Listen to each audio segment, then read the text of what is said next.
L'Institut de l'entreprise familiale a organisé en collaboration avec ING Belgique une conférence débat sur le thème « L'entreprise familiale face à la crise ». Elle s'est tenue ce mardi 27 octobre à l'auditorium de Marnix en présence de la ministre Sabine Laruelle. Un public de 150 personnes, dirigeants d'entreprises familiales, étaient présents pour entendre des réponses précises sur les difficultés passées et futures, ainsi que sur les solutions à envisager dans l'avenir. Les conclusions que nous avons entendues ce soir sont que la crise d'abord n'est pas terminée. 60% des entreprises ont connu une diminution de leur chiffre d'affaires et les entrepreneurs sont fort préoccupés de l'impact potentiel des faillites à venir. En plus, on constate que la majorité d'entre eux voient qu'ils auront des conséquences négatives liées à la crise financière au moins jusqu'en 2011. On constate aussi que les entreprises familiales ont plus été touchées que les entreprises non familiales par cette crise et on constate et on recommande aux entreprises familiales la mise en place de leur stratégie et redéfinir leur stratégie en cette période de crise.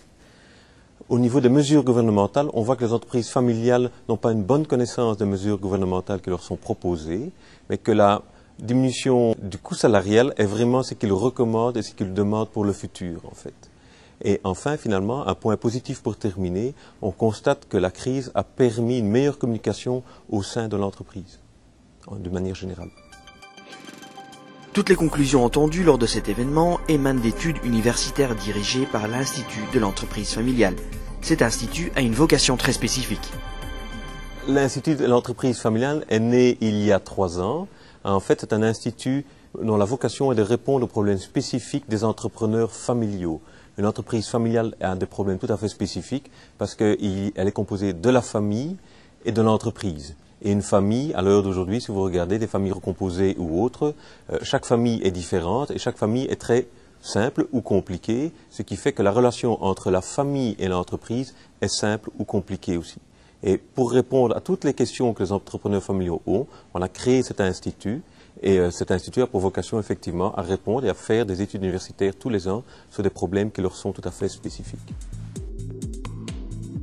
ING collabore étroitement avec l'Institut de l'entreprise familiale et cela depuis près de 3 ans. Cette collaboration répond à une stratégie bien précise. 70% des entreprises en Belgique sont des entreprises familiales, 30% de ces entreprises sont appelées à être cédées dans les 5 prochaines années.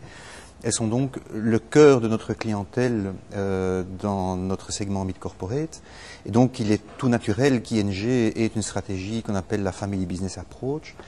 Et dans ce cadre-là, s'associer à des spécialistes dans ce domaine comme l'Institut de l'entreprise familiale est évidemment fondamental pour appuyer cette stratégie, pour rentrer en contact avec ces entreprises et aussi pour valoriser cette image que nous voulons véhiculer dans le marché.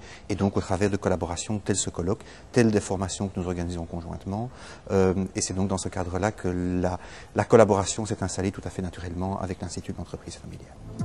L'Institut de l'entreprise familiale a un pendant néerlandophone, het Instituut voor het Familiebedrijf, qui bénéficie également du soutien d'ING depuis plusieurs années.